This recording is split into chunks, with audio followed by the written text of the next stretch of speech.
Welcome to Northwest Tech Show. I'm Dave Duncan, and this is a show where we talk about technology and how a better understanding of it can help you have better outcomes at home, at work, and in your civic engagements. We're going to kick things off, as we like to do, with a Creative Commons clip from the good folks at Twit TV. This is Twit. What do you think of the Great Resignation? I know this isn't a tech subject, but it kind of is, yeah. I'm part of it, so I mean. Did you resign? Did you say, I'm done, I don't want this crappy job, I'm out of here? I mean, it wasn't that simple, but I think that I was like part of. I think it's a lot about just literal economics, right? Like having some of these jobs became riskier, and the market because of COVID account for that. Yeah. I think it was also just like I like thought about more like how I wanted to be spending my time, like what was the most important quality to of me. life trumps and I think your generation was sold a bill of goods by my generation, by the boomers, that, well, you work 9 to 5, 6 days a week, you put in the time, we're going to take care of you. And then it turned out, no, we're not, in fact, going to take care of you at all. And this isn't a good life. It's not a good life. There's a subreddit that I've become addicted to called Anti-Work, where people just post, all of the nasty things their bosses made them do, and quitting, and all of this. Here's a perfect example. A tweet: sick of people saying my generation is poor because we don't work hard. My grandpa worked as a janitor his whole life, was able to support a wife and 5 kids in a 2-story house. Now, if you work as a janitor, you can hardly afford to live by yourself in a 1-bedroom apartment. That's accurate, and I don't blame people saying I'm fed up. At the same time, you kind of have to work, don't you? You can't just go home and watch TV. So I don't. Yeah. I mean, I think about just like how much has changed, though. I was like reflecting on this the other day, because when I was 18, I worked at Starbucks, and you couldn't even wear like leggings. Like you had to wear like formal like black dress pants. And I took out my nose ring in the bathroom every day. Again, I was 18. But now you go in there. You must have left it in the bathroom, because I don't see it. Yeah, I know. I'm past that stage, Leo, thankfully. Past my nose ring stage. But hey, Jack Dorsey put us back in. Oh, good. Yeah. I saw that. I mean, I think I have no regrets. It was definitely a look, but now you go in there and like there's a lot more freedom. There's a lot more. I think it's also like changing cultures about like tattoos and piercings. But I noticed on like their little bulletin board, it was like, if you refer someone, you get like several $100s or something, and you see sort of like a lot more of these companies are trying to accommodate workers. And I think it's great. I mean, I think that like there's a better appreciation of labor now, because, the attitude was definitely you should be so grateful to be here. Right. And I think that now there's a lot, this is a transaction between 2 people, and the worker also has power. I think is, what this moment is showing us. And I'm all for it. I wonder how much it has to do with the fact that the last 2 years, we'll just round up and say that has had so much to sort of give us subject matter to think existentially. Where it could be getting ill, losing a job, I agree. losing a source of income, having a loved one ill, things going political, and so it's been the natural impulse of thoughtful people to reevaluate their purpose, and that's sort of driving a deeper desire, guided by a deeper understanding to do something meaningful. It seems like we've always given lip service to that, but the context of the last 18 months, 2 years has really been more of a catalyst to actually make it happen in principle, not just talk about it. And, I think to tie it to tech, I think that yes, please, the Great Resignation has been. Otherwise, I'm in trouble. No. But, I think a lot of this has been happening in tech. A lot of it has to do with, remote work, and like the idea that like you can now get a job not from like this set of companies in a specific geography, but like any company in the world is now bidding for your services. If you're a software engineer or a marketer, or have in-demand skills. It's also global. in China, it's called the lie flat movement. Oh. So, you know, which is what it sounds like. Like, I am just going to lie down on the floor and like not work, because, you know, because in China, especially, tech workers are exhausted. There's this 996 system, meaning you work from 9 a.m. to 9 p.m. 6 days a week, which actually the government there, the Chinese government, has been cracking down on it as a labor abuse. But yeah, I think that it's worldwide. That's probably what's most fascinating, and that's probably, you know, as Evan points out, it has a lot to do with the pandemic that we're all experiencing at the same time. That's kind of making us question, like, you know, why am I working? How much risk am I taking on by working?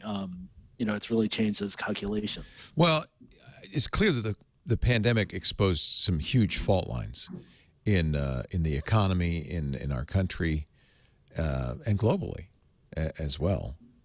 I think it's worth noting, though, that like the lying flat movement is also like even bigger than just the pandemic, right? I think it's like, to your point, Leo, about like, no offense, what your generation maybe sold some of my generation, because I think it's also about like just not wanting to participate in this rat race at all, right? Like realizing like the idea of like, okay, I'm going to leave my village, I'm going to move to Beijing, I'm going to get a job. Better than that. Yeah, and it's interesting, to your point, Owen, about like the backlash of some of this from the government, some of the companies. I thought it was interesting that I think it was like within 24 hours, at least 48 hours of sort of this like big shakeup at ByteDance, the owner of TikTok.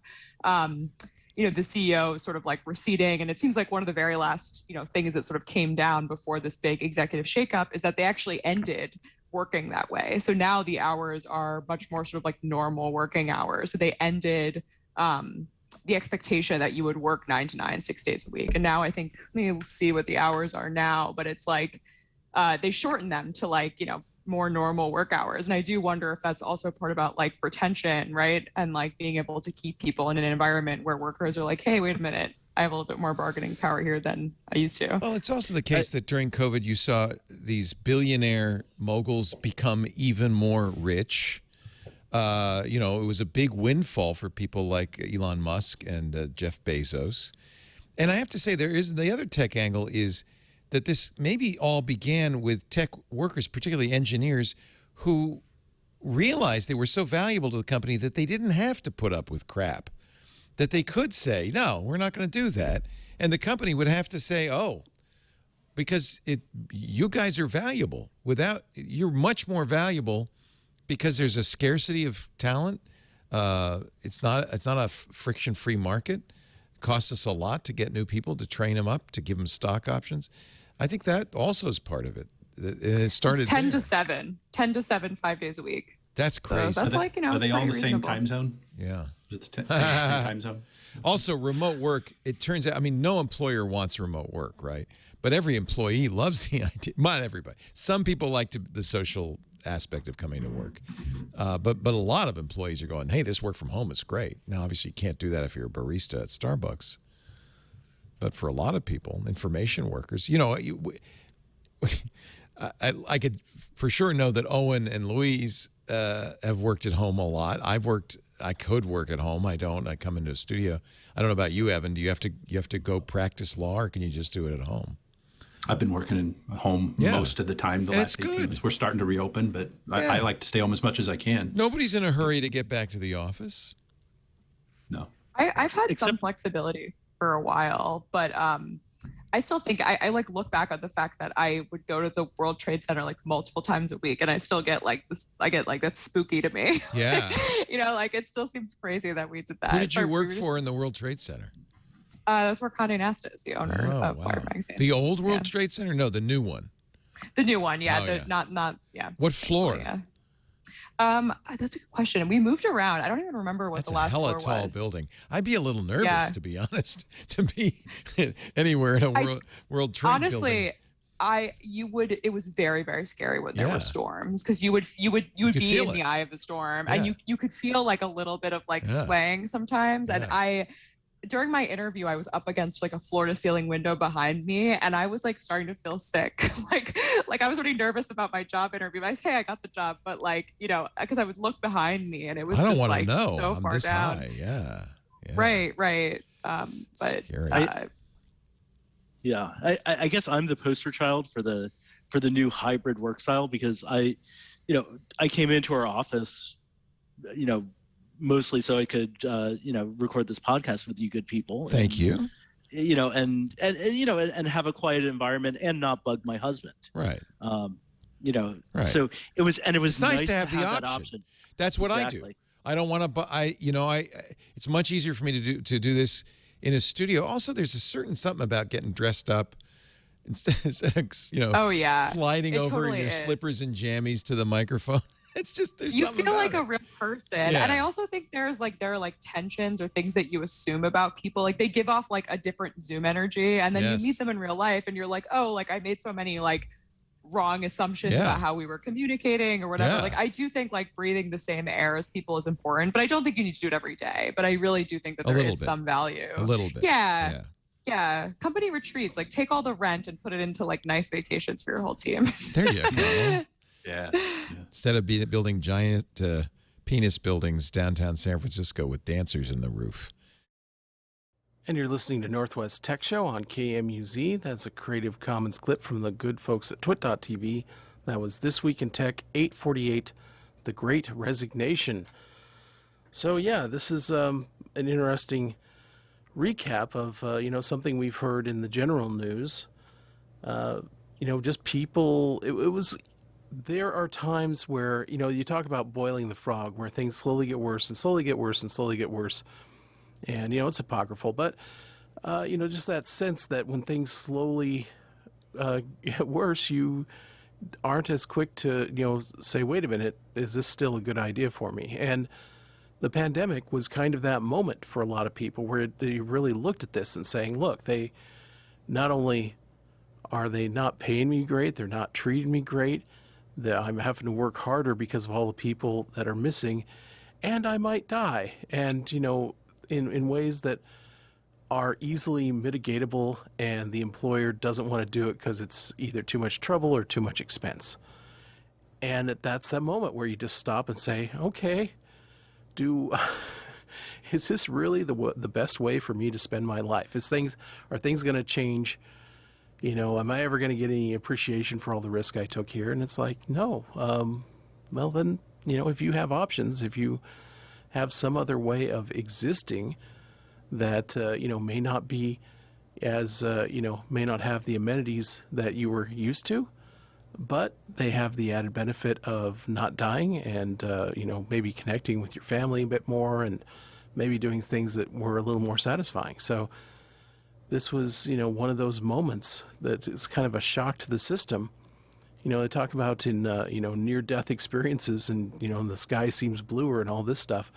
It wakes us up out of the sort of daily trance that we've worked ourselves into and really think about what we're doing instead of just existing. So it's traumatic, but sometimes good things come out of it. We've had, as I said, the tech workers. I hadn't heard of the lie down movement. I thought that's hilarious, but it's just like a way to protest in a society where doing anything disruptive is both immoral and will get you thrown in jail potentially. Just simply lying down, saying, okay, this existence is not much better than death, and it is not as good as just like laying down and doing nothing. So that's what I'm going to do until things improve. And it can be an effective tool. It worked. It worked for Gandhi in kicking the British out of India. It was like kind of that passive resistance kind of thing. It's like, okay, step up and beat me up and do whatever you're going to do. And the more you are fruitless in your efforts into coercing me into doing something I don't want to do, the weaker it becomes apparent you are, that you need the complicity and the cooperation of those that are on the short end of the stick in order for the whole thing to work. And, maybe there'll be a day when that doesn't happen. Maybe we'll automate things to an extent that, rent can be extracted for every aspect of our lives. And, and if we choose to opt out and die, it's like, okay, that's fine too. Because it can be I think beyond a certain point, it's kind of a sickness to have this unending hunger to get more, while those around you are suffering. And ultimately, I think one of the greatest leisure items, great luxuries of life is to be surrounded by people that are also happy. That is a pearl beyond price, as they say.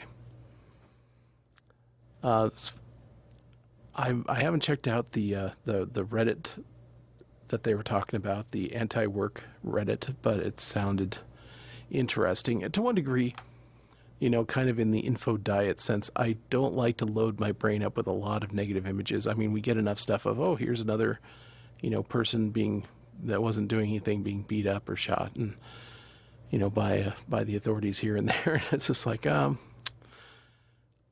I need to be aware of that and to resist that, but not to see so much of it that it makes me fall into despair. And I really wish we had like a good news channel, not to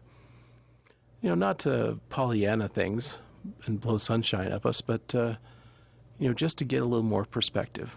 It was kind of like one guy was talking about being in Harlem, and he's looking around, and on the news, he's just seeing nonstop stuff about all these murders going on. And he's looking around, and it's just quiet, and people are going about their lives, and people are smiling. And it's just like, okay, there's a huge difference between, like 0.1% crime rate and a 2% crime rate.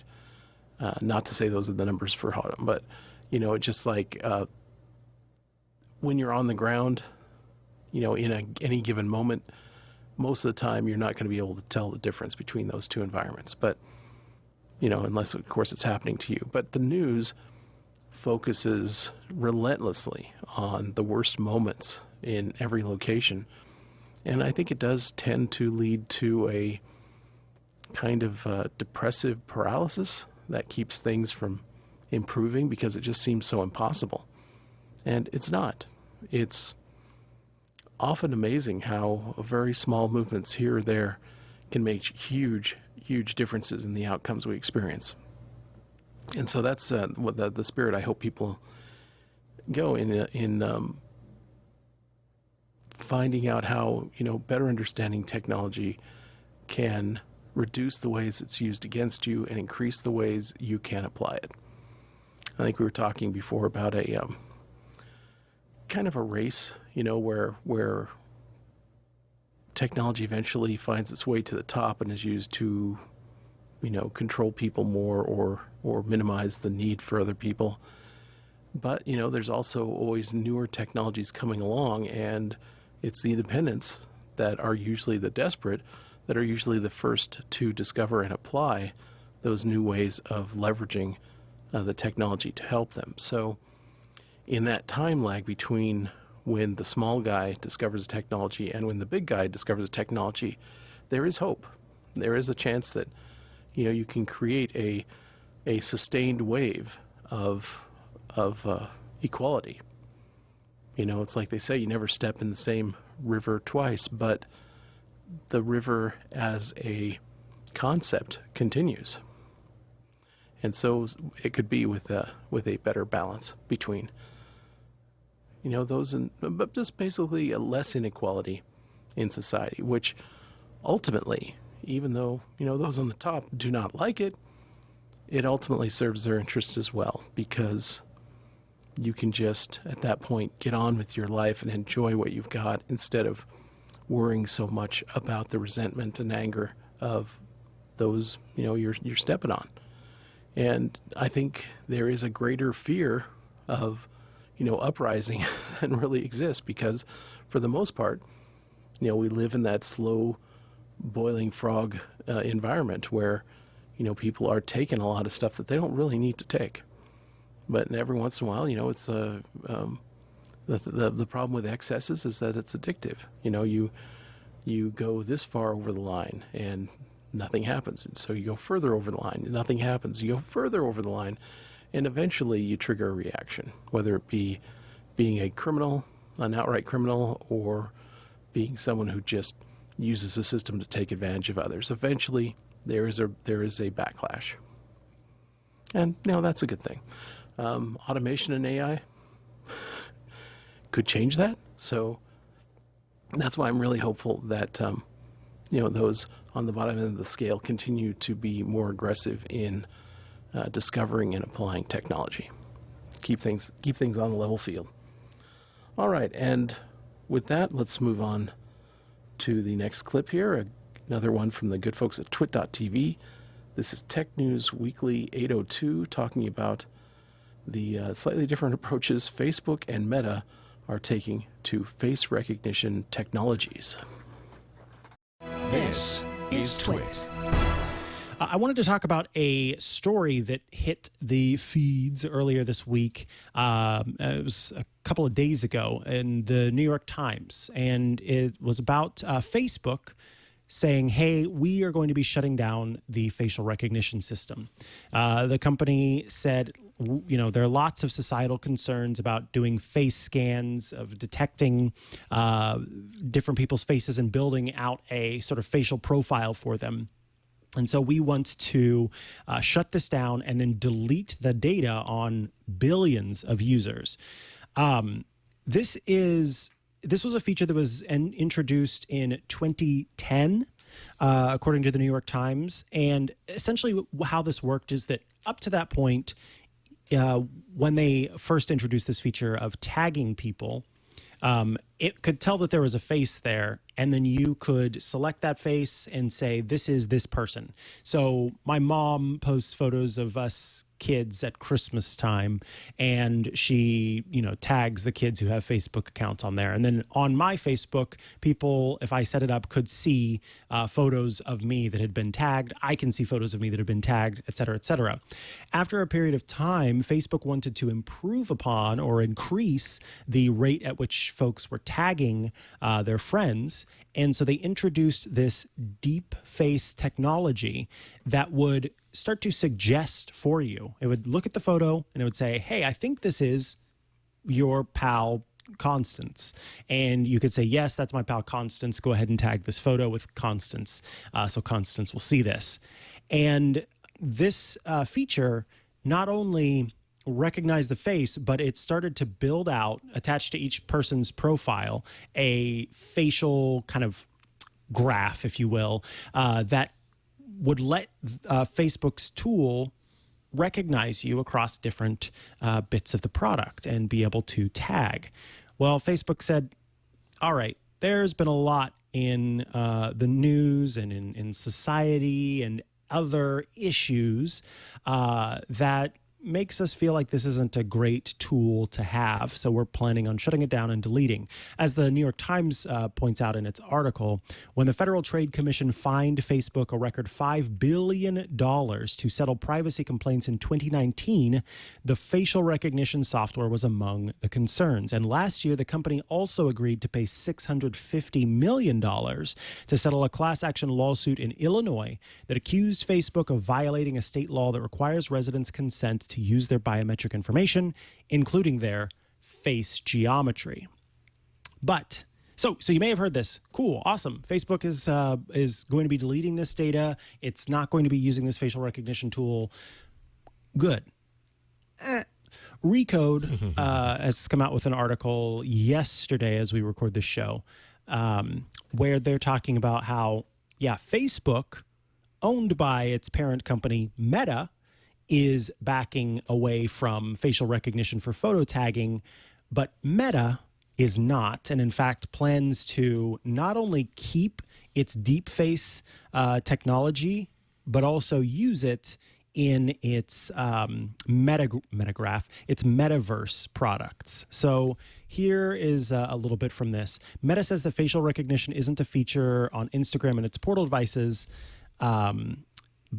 Meta is already exploring ways to incorporate biometrics into its emerging metaverse business. So Deepface, the algorithm that it uses, will continue to be used in new ways. Of course, Facebook itself says, hey, we're going to do this in a way that is transparent, that gives users control of privacy and access to their data. But yes, there are ongoing concerns about the company still making use of this. And what the Recode article kind of suggests is that perhaps what's happened here is Facebook realized that having this facial recognition technology is just too costly for them because of the different settlements and lawsuits that it has faced. And it would keep, faced, that's a bit of a pun. And so it would keep this if it wasn't for that. So it's almost as if it's just kind of it's a pause on things until the future comes forward, and they're working on the metaverse and they can kind of retool the agreements and what goes on there.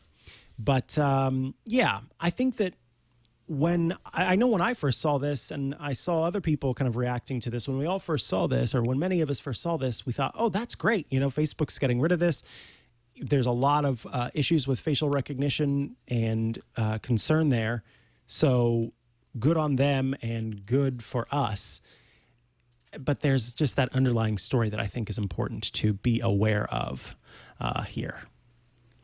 And it kind of also seems to me to speak to probably, and we talked a little bit about this on This Week in Google yesterday, a little, part of the reason that Facebook has rebranded or renamed or whatever you want to call it. I'm still kind of unclear on exactly what you call that, but to Meta from Facebook, it has to do, must have to do with the fact that Facebook as an entity that is constantly in the news gives the company a certain name for itself, or rather, there is already a built-up kind of understanding of what Facebook is, bad or good, but there is none of that associated baggage with Meta. And stories like this, I feel like what I saw everybody talking about was the fact that Facebook was shutting down its facial recognition system. What I have not seen a whole lot of people talking about is that Meta plans to still do it. And I think that it kind of is indicative of the fact that our eyes and our attention are so used to shining the spotlight on Facebook, the company that can do no right, that continues to, intrude on our personal, safety online and our privacy and this, that, the whole laundry list of things. And it really plays to Zuckerberg and the company's advantage, the fact that they've done this, because, I'd be really surprised if the Meta news, Meta still, kind of attaching themselves to this possibility for in the future, if this gets as much attention as the other. And in the eyes of the everyday person, guaranteed they're not going to really pay close attention to the Meta news. They're still dialed into the Facebook news. And so, I think it's interesting. It totally, that plan totally works. And I think it even works for people who are smart enough to not allow it to work in ways that we haven't trained ourselves yet. We have a lot to learn as far as that's concerned, but yeah. I agree. Yeah, I think it's I'm displeased with the amount of kind of look over here, not over here stuff that's going on. Sleight of hand. Yeah, exactly, the sleight of hand that's going on. And, I was talking to Mary Jo Foley on Windows Weekly yesterday before the show kicked off about Facebook and the metaverse. And one of the things that we immediately saw among tech journalists was a guffaw and a snarky tweet or a, sarcastic response. I'm sure I was in watching the event was immediately drawn to having that same reaction to Facebook's plans for the metaverse. And what the mistake is in doing that, and I give credit to Casey Newton for kind of talking about this first and foremost, is regardless of whether we think that the metaverse as it is and Facebook's particular form of it is going to be successful, it will be a place where people do go and do exist and do partake in some of these things. And given the way that many of us in tech feel about Facebook, simply poo-pooing it and waving it away and saying ha pshaw and moving on, it kind of runs contrary to our built-in job as journalists, our creed, our ethos. Our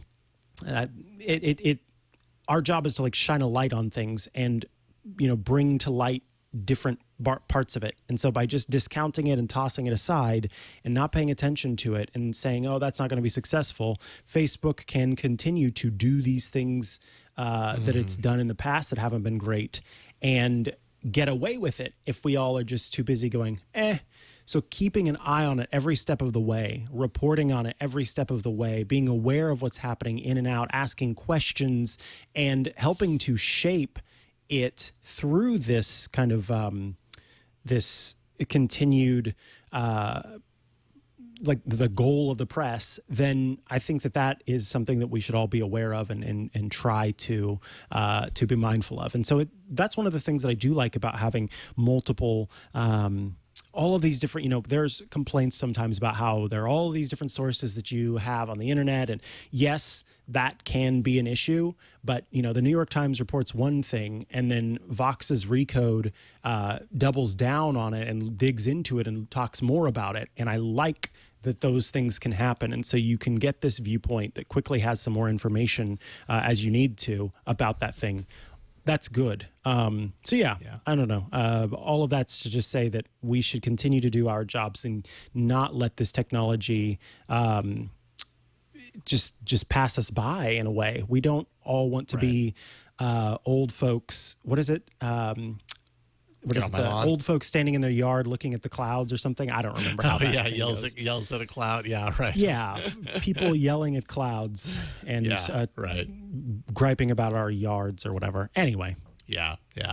So true.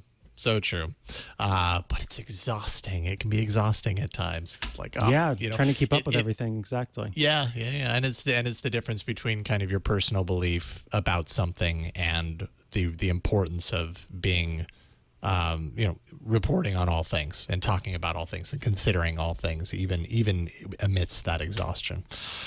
I think that sometimes happens for me. I reached a point last week where I was just like, so much everything in the news is Facebook right now, and I've had it. My brain can't accept any more Facebook news. But I mean, that's exactly what you're talking about. It's kind of hitting that saturation point.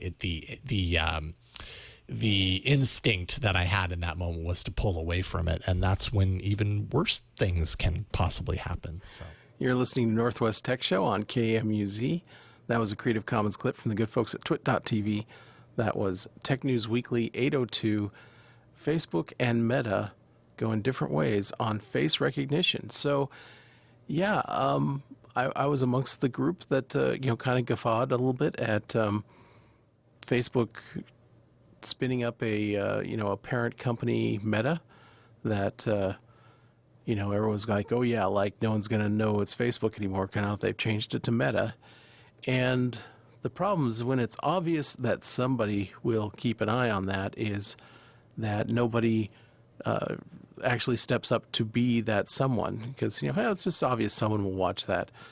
And yeah, I mean, here it is a very short time after they've done that rebrand. And already, we have a story where, lots of places reporting about how Facebook has dropped face recognition. This is the first time I've heard anyone say, and Meta hasn't.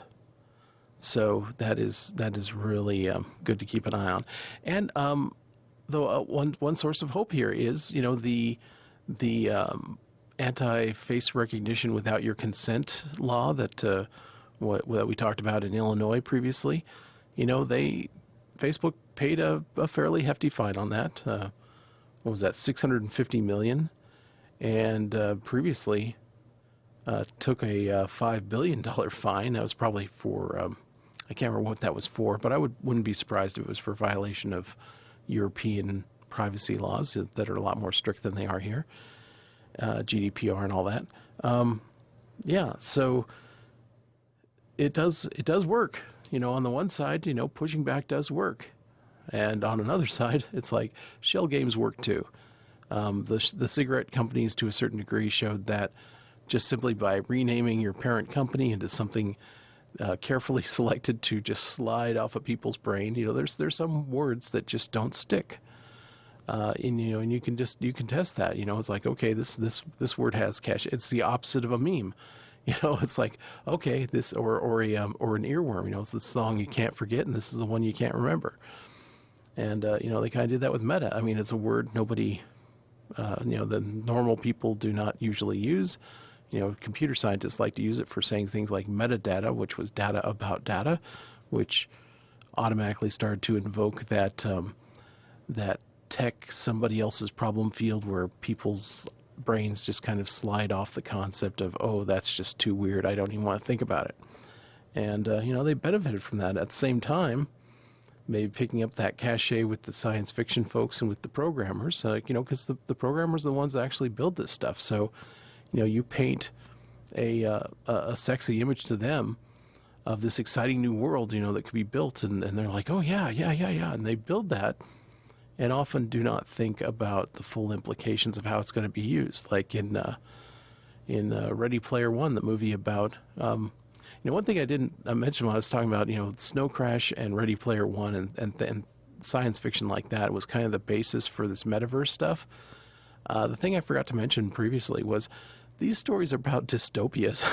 These are places where everything is going horribly wrong, and to varying degrees, people are fleeing online to have some sort of endurable life that's a little bit better. And then there's always people trying to make the online world as slimy as real world is. So it's that battle of dystopian control forces. So in Ready Player One, the company that was trying to wrest control of the kind of wonderland that the previous owner had made it into before he died, and if they get control, they're like, yeah, we estimate we can achieve like 80% of visual field coverage with ads before people start going into epileptic shock. And it's like, okay, yeah, that's the limit. When people actually start falling down and dying, then we've had too many ads. And so that that kind of thing is what we're going to have to keep an eye on as we proceed in measured ways into a virtual world. I mean, just the pandemic has really accelerated the rate at which we've had to move our work and social lives online. When we couldn't meet in person, it's like, okay, a Zoom call is better than nothing. Facebook video or FaceTime on Apple or whatever. There's all these different ones. I've been looking at a couple of fun little pieces that they look like the old 8-bit video games, except other actual people are the other characters in a kind of benign environment, like cows and meadows and old wood fences or stuff, kind of cartoony representations of them. And when you move your character next to someone else's character, you can hear them talking. So like audio that was based on proximity. So there's a lot of experimentation and fun stuff that can take place in this. And I've kind of been wondering, as I have more and more people that are in medical situations where they are especially hard to to get out and visit with people. I was like, the virtual world could be a real godsend to them if they could put on a headset or roll a circle of monitors around them or something, and have a telepresence the same way people that can get out are having, and get them back into they can attend the same virtual events as all their more active friends are, and not just sort of be left off in the corner because it doesn't occur to people every moment of the day is like, oh, I need to make time to go visit so-and-so. And there's also sometimes, if it's not a place you want to be, there is a certain sort of cast of guilt and obligation over things. It's like, okay, well, it's good to see my friends, but I don't want to take them away from their, all the fun stuff that they're doing that I'm dreaming about and can't do. And, kind of missing that sometimes that human connection is the best part of those outings. And so, to different degrees, these technologies bring that into the virtual sphere. And, it's never going to, I don't think, fully replace just being in person. And as I was hearing one video, breathing the same air, an unfortunate phrase, but, it really does kind of get to it. It's actually being there, and I think it's more about a full sensory experience and an organic one, that's not ones and zeros and something's there or it's not, but it's just all the minutia that goes beyond what you can consciously perceive and just kind of gives you a sense of presence. So back to Facebook recognition and Facebook image face recognition and Meta's face recognition. So they have they have this deep face technology. It's like, okay, yeah, Facebook, yeah, we're totally deleting that data. And yet, since Meta is a different organization, they can have a copy of that data. Now Facebook deletes their copy, and Facebook can say, hey, we've deleted it. Doesn't mean it's gone. And I don't know anything that Meta is immediately using the stuff for. It's probably like, wait until the heat dies down kind of situation. But I can see going forward with given places that are actually making it illegal to use this kind of data without people's permission, and wanting to do products that work the same everywhere, regardless of whether they have those laws or not.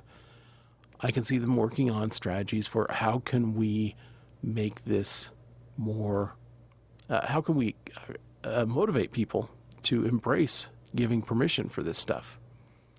And I could see, for example, like maybe they have a technology where there's eye and face tracking in virtual reality headsets, and it uses to make your avatar have an animated face and have their eyes actually look at what they're looking at and all this. And I could see them saying, hey, you know what? Just because we're so respectful of you, we're not going to use this technology. We're just going to give your avatar a dead face with dead eyes. If you don't give permission for the face recognition technology. And and these are the sorts of situations where they count on people being ignorant, that being able to show what your face is doing, and making a mathematical model so they can recognize that face in different contexts. Those are completely different things. You don't have to have any idea who someone is to know that that's an eyebrow and it's moving. You just don't. And there's also scope of data kind of things that is not in the common vernacular. So, you say, well, it's like if you tell an app to, okay, you have permission to turn on the microphone. It's just, that's a flat out right. And now they can use it for anything they choose to use it for, instead of saying, instead of giving you the option of, now in this moment when I'm talking to someone, I can, you have permission to use the mic. And when this conversation ends, the permission to use the mic ends. And they could totally do that. They just, it's just easier to ask you once and just let it go. I mean, it's not even like they have to, the other tack they do is, we'll ask your permission every single time, we need to use something, until you get sick of it and just click the button that says yes, just leave it on always. It doesn't have to be that way. They could make it very easy to turn these features on and off based on context. You could say, in this situation, when I have an open call, use the mic. The rest of the time, you don't have permission. You could set that once and be done. And just like every time you start a call, you implicitly turn the mic permissions on. They don't do it because it doesn't get them to where they want. And they don't have to do it unless we hold their feet to the fire and say, why aren't you doing this? Unless we roll out alternative services or alternative operating systems that do this in the correct human-friendly way. And then all of a sudden people be like, hey, this is really easy to use. Why aren't you doing it this way? And then we get some results. Just like you pass laws, you start levying huge fines, all of a sudden the tech companies start doing the right thing. It's amazing. All right, let's move on to speaking of holding people's feet to the fire by awareness. Let's check out a Creative Commons clip from the good folks at twit.tv. This is MacBreak Weekly 791 talking about iFixit exposing a unnecessary disabling of a feature when you're using third-party parts. Completely unnecessary. MacBreak Weekly 791. This is Twit. Apple's suffering apparently a horrific week. Their iFixit reports, I'd be very curious what you all think about this. I don't know if this is anything new, but they say Apple's new screen repair trap could change the repair industry forever. And I think this has happened before, but if you have an iPhone 13 and you replace the screen, it'll completely disable Face ID. It will no longer work. iFixit tested it with a variety of phones on iOS 15 and 15.1. They say our results have been replicated by numerous repair professionals. As I remember when this has happened in the past, Apple has said security, but iFixit says it's hard to understand this as a security measure, given that the Face ID illuminator is entirely separate from the screen. They say it's the It was a bug before, and they fixed it. Now it's intentional. You think it's a bug? No, I think they just said they gave a statement to The Verge or somebody saying they're rolling it back in the next update. So it was a bug. It's exactly what happened before.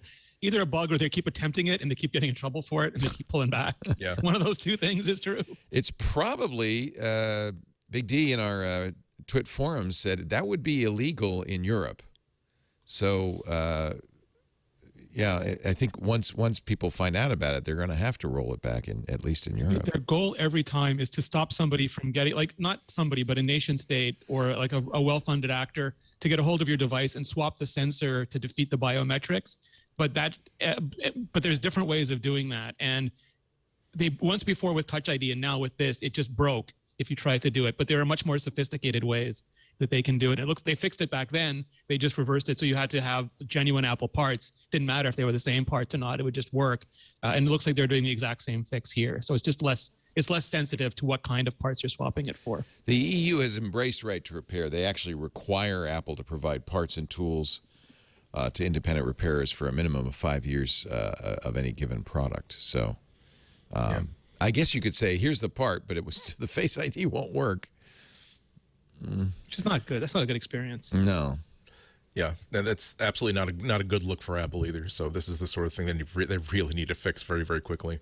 I know that on other platforms, it's not so much that they're checking for codes on specific components, but that at boot up they do like a checksum that says what is the math, what is the answer to this math problem involving all the codes we're getting from all the components, and if they don't match from launch to launch, then that's when it says, okay, I've been tampered with, so I'm going to disable certain features that people are going to trust. So I could definitely believe that this was just a bug, but it's hard to believe that after getting caught in this sort of problem the first time, one of the things that they put through testing is not what happens if we take random display and swap it in, will it still boot?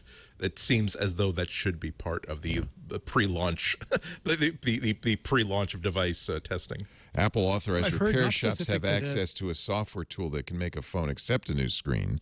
So you can reminds me of the John Deere situation where you can make a repair on a John Deere tractor, but it won't work until the John Deere authorized software certifies it. They are also very much against right to repair. Or the printer. Yeah. Or the Nespresso. I've heard not about this problem, but I've heard from other very similar problems that at a certain point, like a go no go decision is made. Like, we know this is a problem.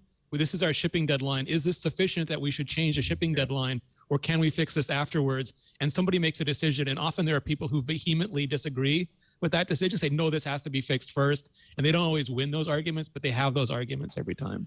Yeah, as you said, Apple has told The Verge it will release a software update that does not require you to jump through hoops. In other words, transfer the microcontroller using micro soldering techniques. Incidentally, Rene raises a good point. It's also given that every time there's a new phone that comes out, there's always people who do the side by side comparisons of pictures.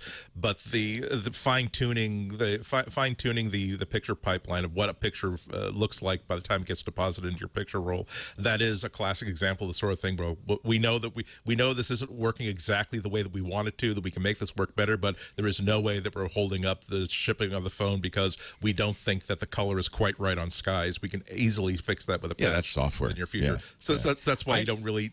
That's why if someone is trying to get you to click on an article saying, "Oh, the new iPhone 13 is nowhere near as good as the iPhone 12 or this $300 Motorola phone," here we have the evidence. Wait until like a month passes before you really accept any conclusions about how well a certain camera phone works.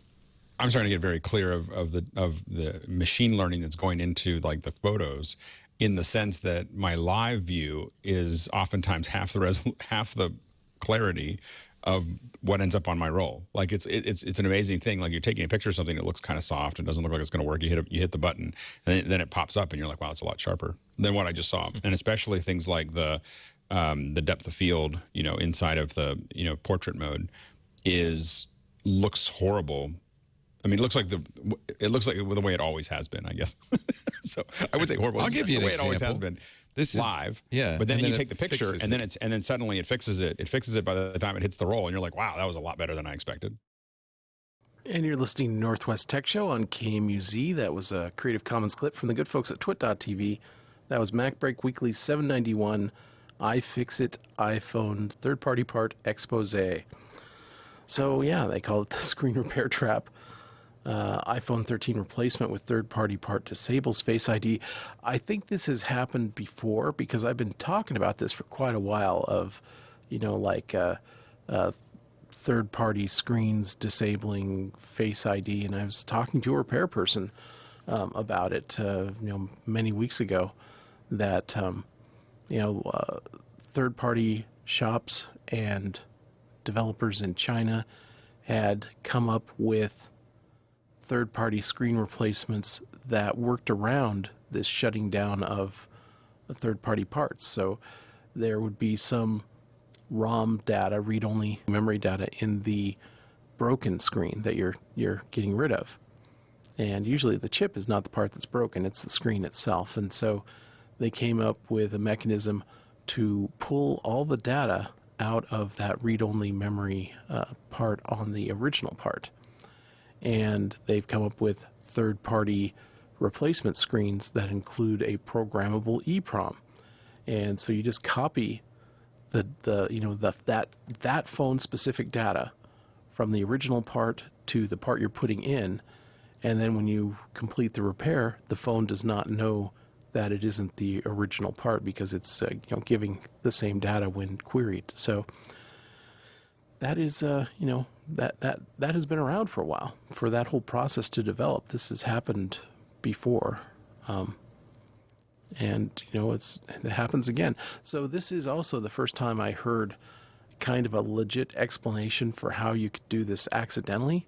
That if you had a integrity check mechanism that is looking at the screen and it's looking at the Face ID illuminator and it's looking at other parts, and if any one of them changes, it activates some security behavior differences to prevent that third-party part. If it was some sort of hardware spying tool, that would prevent it from compromising some aspect of the phone. And not going a little deeper and saying, okay, only do the security changes that apply to the vulnerabilities introduced by a spying part for this one thing. So in this case, the Face ID illuminator is the only thing that needs to change behavior if it's not an original part, if it's possibly spyware. But then again, as my friend demonstrated, it simply becomes a technology race, because when you do that sort of disabling of something, you're not racing against the spy, which is often state-backed. It has some great resources, but maybe limited talent pool to draw on. If the implications of how you're doing that affect a vast number of people that are not spies, then you're collectively going to get greater resources thrown at bypassing that defense mechanism than if it was just like a spy here and there wanted to be able to do this, but they didn't have the resources to figure out how to bypass it. So yeah, this the war continues, I guess, and it will be to everyone's best interest, I suppose, to be more specific with what parts being compromised would result in what behavior changes, and if there's a way for legitimate repair houses to get around it. Maybe just be a matter of making it easier to certify third-party parts. And there are laws in different places, that say, hey, they have their right to repair laws in place that we're still working on. And they say, if you have a product out for 5 years, you have to provide parts to third-party repair people, that want to fix it without going back to the manufacturer. So, it is not just one, you don't have a monopoly on fixing your product. If it's, something like, okay, pop out one screen, put in another. You don't need a Apple genius to do that unless you take specific steps to prevent other people from doing it. Same thing with cars. The manufacturers were trying to add all these, as long as we're sticking all these computers in cars, let's start making it so that, these small, these independent repair people, car shops, are not able to do the fixes, that you have to go back to a vendor certified dealer or repair place to, have the right computer codes to fix things. And they said, oh, okay, you cannot hide stuff like this on the CAN bus. You can't do these security things that keep third-party repair people from working on cars. And so they said, oh, okay, fine. We won't use the CAN bus. We'll secure all the we'll do all the special anti-repair stuff on wireless. And it's like, okay, breaking the spirit of the law for sure, guys. And hopefully, that sort of stuff gets. Hopefully, laws get passed in a more general way. So, anticipating that the manufacturer might try to be really kind of a jerk about bypassing the spirit of the law. And again, it's just a matter of pushback and awareness. When we know that these guys are doing this stuff and that it is completely avoidable, that the technology can easily work in a way that is safe and secure and allows us a little freedom in where we go to get things repaired, then we'll be able to force their hand and stop making them work against the end consumer. They only do that when you don't know they're doing it. So let's make it easier to see when they're doing that. And with that, you've done it again. You spend an hour talking about technology and how a better understanding of it can lead to better outcomes at home, at work, and in your civic engagements. I hope you'll join us to continue these conversations next Wednesday and every Wednesday, noon to 1 o'clock on Northwest Tech Show.